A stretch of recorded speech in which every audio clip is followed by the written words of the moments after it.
ఏమండి తీసుకొచ్చారా? ఇంతకు ముందు వచ్చారా అనేదానివి, ఇప్పుడు తెచ్చారా అంటున్నావు. ఆ పౌడర్కున్న విలువ ఈ మొగుడుకు లేకుండా పోయిందే. అబ్బా, ఇంతకీ పౌడర్ తెచ్చారా లేదా? బక్క చిక్కు పౌడర్ లేకుండా వస్తే నువ్వు బతకనివ్వవని నాకు తెలుసు కదా లత. అందుకే టంటడాన్, ఇదిగో బక్క చిక్కు పౌడర్. ఆహా, మీరు సూపర్ అండి. ఇప్పుడే ఇప్పుడే ఈ పౌడర్ తాగి 5 కిలోలు తగ్గిపోతాను. తగ్గుతా అన్నంత వరకు బాగానే ఉంది గాని పోతా అన్న పదమే కొంచెం భయంగా ఉంది. అయినా ఆ పౌడర్ అప్పుడే వాడాలా? ఓ 2 రోజులాగే వాడొచ్చుగా. నో, స్లిమ్ అవ్వాలన్న నా కోరిక వెంటనే తీరిపోవాలి.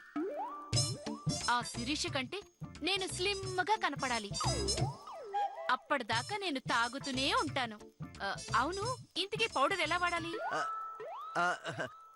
ఓ చిట్కడు చేతిలో వేసుకొని బాగా రుద్దుకొని ముఖానికి రాసుకోవాలి. ముఖానికి రాసుకోవడం ఏంటి? అంటే ఈ పౌడర్ బాగా పనిచేయాలంటే కొంచెం లోపల పోసుకోవాలంట, తర్వాత ఇంకొంచెం పైన పూసుకోవాలంట. ఓ అవునా, అలాగైతే వెంటనే పోసుకుని తర్వాత పూసేసుకుంటాను. నువ్వు పోసుకోవడమేమో గాని నీ ఫోటోకి దండ వేసుకునేలా ఉన్నాను. మళ్ళీ నిన్ను చూస్తానో లేదో. అదేంటి? అదే, నువ్వు స్లిమ్ అయిపోతే మళ్ళీ నేను ఇలా చూడలేను కదా, ఓ అందుకని అలా అన్నానన్నమాట. అవును, నాకు తెలియకుండా నువ్వు ఎవరికన్నా అప్పులిచ్చావా? ఎందుకు? ఏం లేదు, నువ్వు ఈ పౌడర్ వాడి బాగా స్లిమ్ అయిపోతే వాళ్ళు నిన్ను గుర్తుపట్టరు కదా, అప్పుడు ఆ అప్పులు నేను వసూలు చేసుకుందామని. చేసుకుందామనా? అదే, చేసి పెడదామని. ఓహో అలాగా. మీరేం కంగారు పడకండి, నేనెవ్వరికి అప్పులు ఇవ్వలేదు, సరేనా? ముందు నన్ను పౌడర్ తాగనివ్వండి. అలాగే తాగు బుజ్జి. కాకపోతే మళ్ళీ జన్మంటుంటే ఉంటే ఈ పౌడర్ వాడి తాగు బుజ్జి. కాకపోతే మళ్ళీ జన్మంటుంటే ఉంటే ఈ పౌడర్ వాడి ఇలాగే స్లిమ్ అవ్వాలి. అబ్బా, ముందు జన్మలో వాడనివ్వండి, వచ్చే జన్మ సంగతి తర్వాత చూద్దాం. నేను వెళ్ళి మంచినీళ్ళు తెచ్చుకుంటాను.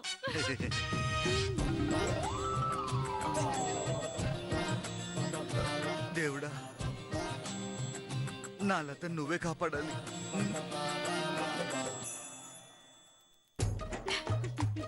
వాటర్.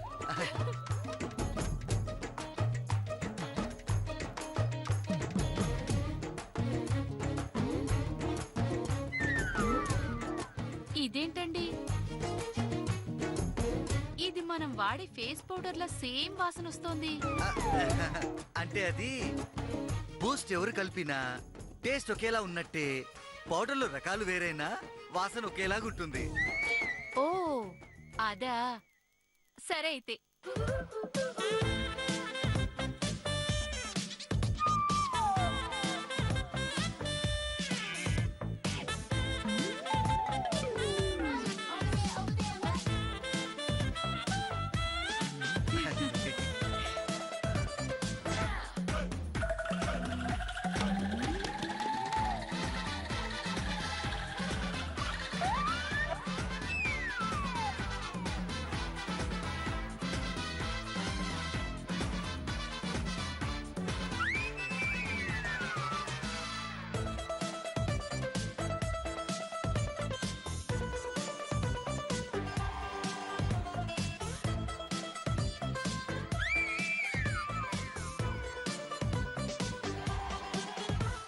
ఎలా ఉంది బుజ్జి?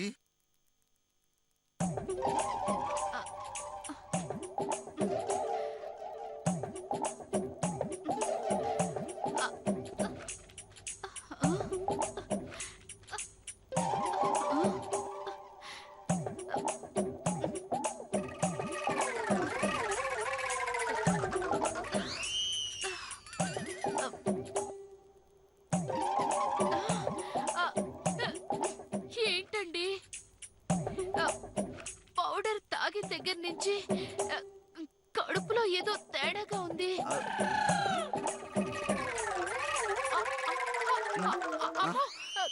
అయ్యో. అమ్మో.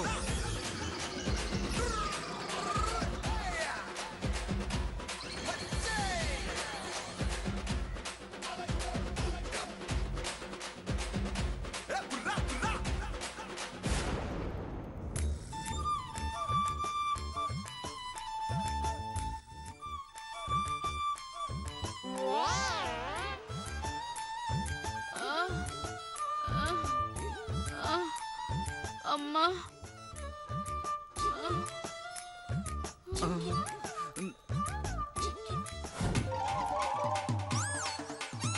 బుజ్జి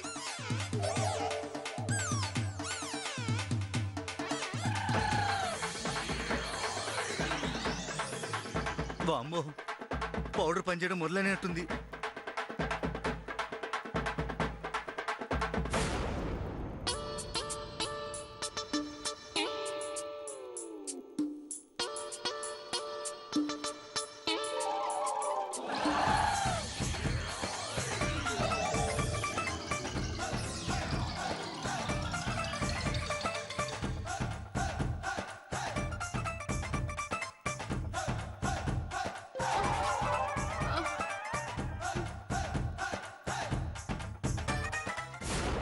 ఇప్పుడు ఎలాగుంది బుజ్జి? గాల్లో తేలిపోతున్నట్టు, ప్రాణం కాస్త తేలిగ్గా ఉన్నట్టు అనిపిస్తోందండి. ప్రాణంతో పాటు బాడీ కూడా తేలికైందిలే. స్లిమ్ అవటానికి పౌడర్ వాడితే ఇలా డిమ్ అయిపోయినట్టండి. అదే బుజ్జి, అమ్మా. ఈ నొక్కి చిక్కు బక్క పౌడర్ పవర్. ఆహా. నువ్వు ఇలా బాత్రూమ్ చుట్టూ తిరిగి పరిగెత్తావు కాబట్టి 1 గంటలో 5 కిలోలు బరువు తగ్గావు.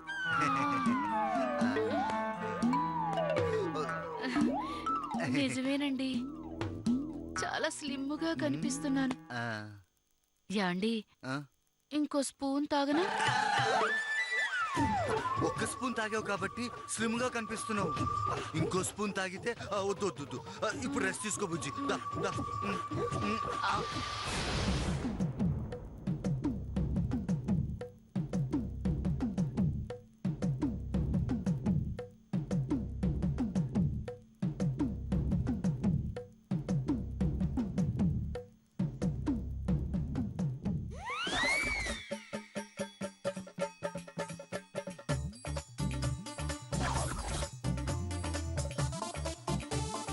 ఏంట్రా బ్యాగ్ తో సహా వచ్చావు? ఊరెళ్తున్నావా? అమ్మా, అయినా మనల్ని సెలవు అడగకుండా మనం ఇవ్వకుండా ఆడెలా వెళ్తాడమ్మా?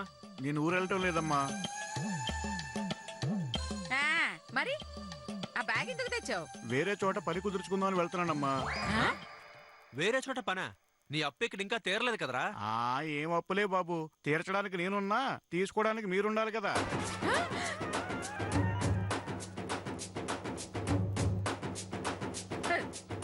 తీసుకోకుండా ఎక్కడికి వెళ్తావురా? ఏమో తల్లి, ఆ మధుమతి మీరు సర్వనాశనం అయిపోవాలని శపించిందమ్మా. ఆ, చెప్పించింది అయితే అయితే ఏముందమ్మా, ఆ అమ్మాయి శపిస్తే ఖచ్చితంగా నిజమవుతుందమ్మా. ఒక్కసారి ఆ అమ్మాయి మిమ్మల్ని ఏమని శపించిందో మీరే గుర్తు చేసుకోండమ్మా. మీ పాపం ఊరికే పోదండి, మా ఉసురు తగిలి సర్వనాశనం అయిపోతారండి.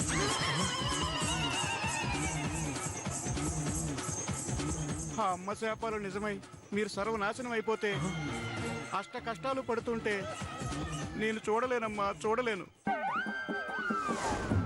అందుకే మీరు నా కంటి ముందు బాధపడకముందే వెళ్ళిపోవాలని వేరే చోట పని చూసుకున్నానమ్మా. ఏడ్చించాలే వేర్రి వెధవా. అది చెప్పించినట్టు ఏం జరగదు, వెళ్ళి పని చేసుకో. లేదమ్మా, అందరికీ అప్పులిచ్చే మా అనసూయదేవి ఆస్తులన్నీ పోగొట్టుకుని అప్పు కోసం నా దగ్గరికి రావటం నేను భరించలేనమ్మా, భరించలేను. అవునమ్మా, వడ్డీల కోసం జనాలను పీకు తినే మిమ్మల్ని అదే వడ్డీ కోసం మేము పీకు తినలేము. అలా అని పీకు తినకుండా ఉండలేము. సాఫ్ట్వేర్ కంపెనీకి ఓనర్ అవుతాడు అనుకున్న మన చేతు బాబు,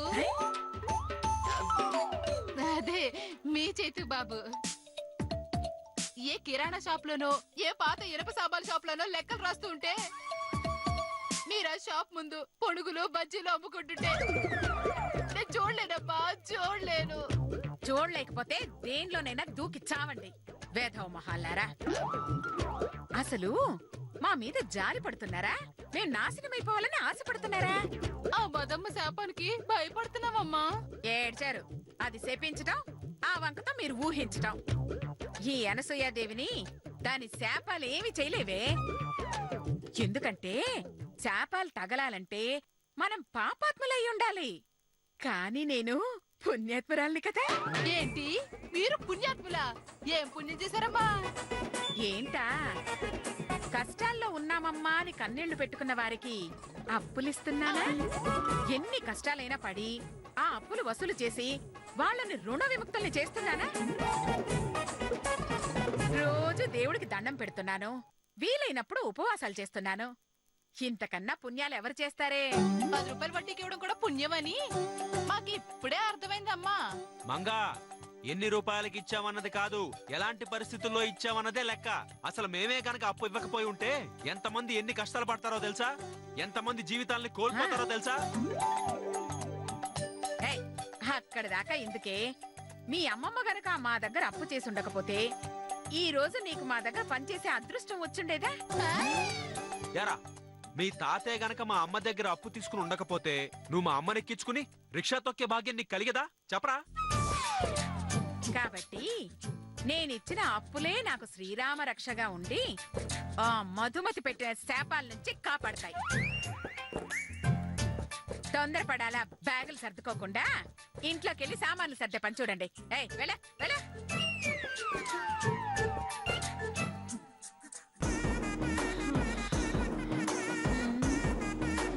ఓంతమ్మా, నిజంగా పిల్ల శాపాలు ఫలిస్తాయంటావా? దాని బాగుందా, నువ్వేం టెన్షన్ పడకమ్మా.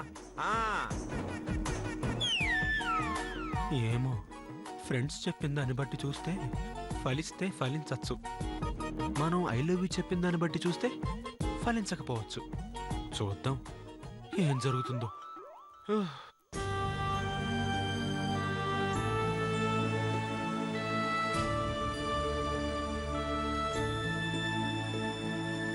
నువ్వు చెప్పిన దాన్ని బట్టి చూస్తే వాళ్ళు పక్కా ప్లాన్ ప్రకారమే మిమ్మల్ని ఇరికించారు.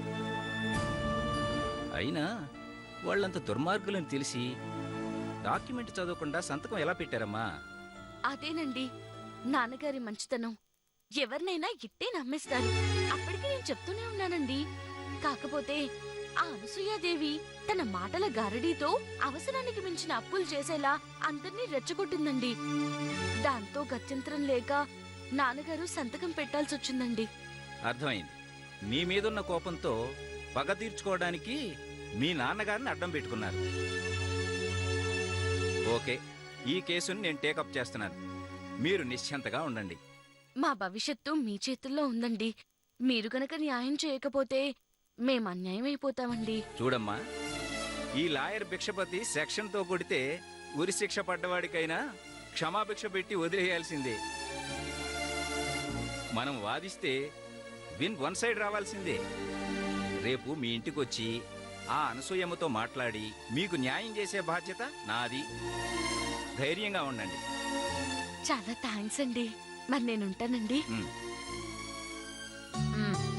వెళ్ళి కాఫీ తీసుకురా. అలాగే అత్తయ్య. వెళ్ళు. అమ్మగారు అమ్మగారు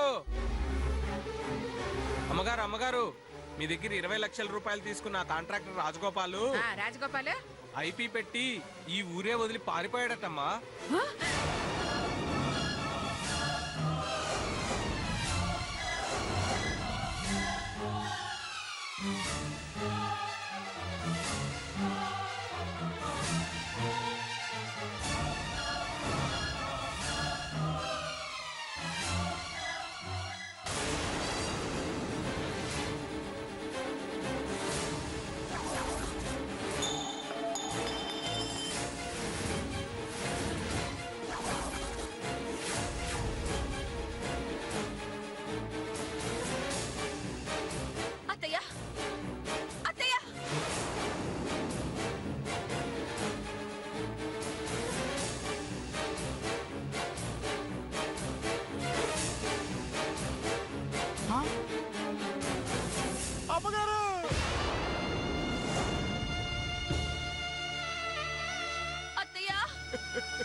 అత్తయ్య అత్తయ్య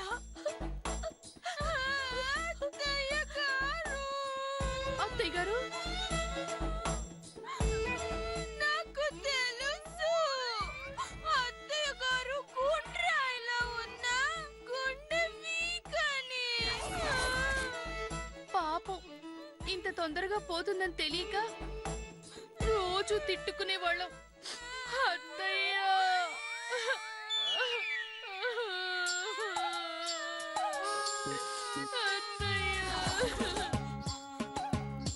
ఆ దేవుడు ఈ ఇంటి దేవతని తీసుకెళ్లి మనకింత అన్యాయం చేస్తాడని కల్లో కూడా అనుకోలేదు.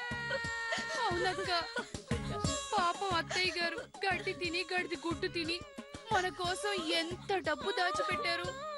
అవన్నీ పంపకాలు చేయకుండానే పోయారు. భగవంతుడా, నాకు తెలుసు అత్తయ్య దాచిన నగలన్నీ ముగ్గురికి పంచకుండానే పోతుందని. ఈ ఇంటి మహాలక్ష్మి పోయాక ఆ డబ్బు ఉంటే ఏంటి పోతే ఏంటి, ఎన్ని కోట్లున్నా అత్తయ్య గారు విలువ చేస్తాయా? ఈ ఇంటి మహాలక్ష్మి పోయాక ఆ డబ్బు ఉంటే ఏంటి పోతే ఏంటి, ఎన్ని కోట్లున్నా అత్తయ్య గారు విలువ చేస్తాయా? నిజమే అక్క. అందుకే అత్తయ్య గారికి ఇష్టమైన డబ్బుని నేను చూసుకుంటాను. ఆవిడ వాడిన చీరలు చెప్పులు నువ్వు జాగ్రత్తగా చూసుకో. పెట్టెలో ఉన్న బంగారము ఎవరు చూసుకోవాలో ఆవిడ్ని అడిగి తెలుసుకుందామా? నీ పొందో ఆల్రెడీ చచ్చి ఉంటే ఆవిడని అడిగి ఎలా తెలుసుకుంటావే? నాకు తెలుసు ఆ బంగారం నన్నే చూసుకోమంటారని.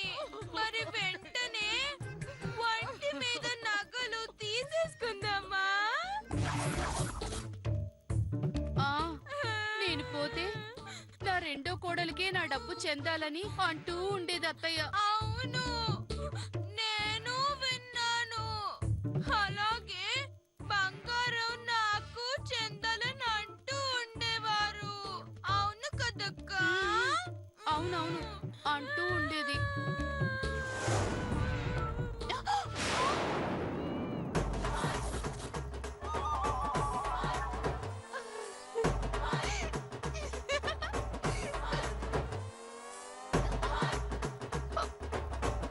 అమ్మగారు, ఎంత పని చేశారు అమ్మగారు? నన్ను ఒంటరిదాన్ని చేయడానికి మీకు మనసు ఎలా వచ్చింది అమ్మగారు?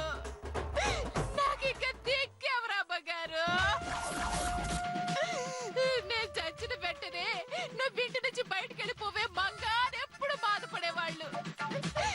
మీరు పోయాక ఇక్కడ ఒక్క క్షణం ఉండలేను అమ్మగారు. ఇప్పుడే వెళ్ళిపోతాను అమ్మగారు, ఇప్పుడే వెళ్ళిపోతాను. కాకపోతే మీ అప్పు తీరుద్దామని ఓ 100 రూపాయలు దాచాను అమ్మగారు. ఇది తీసుకొని చచ్చిపోయి ఉంటే సంతోషంగా వెళ్ళిపోయేదాన్ని అమ్మగారు.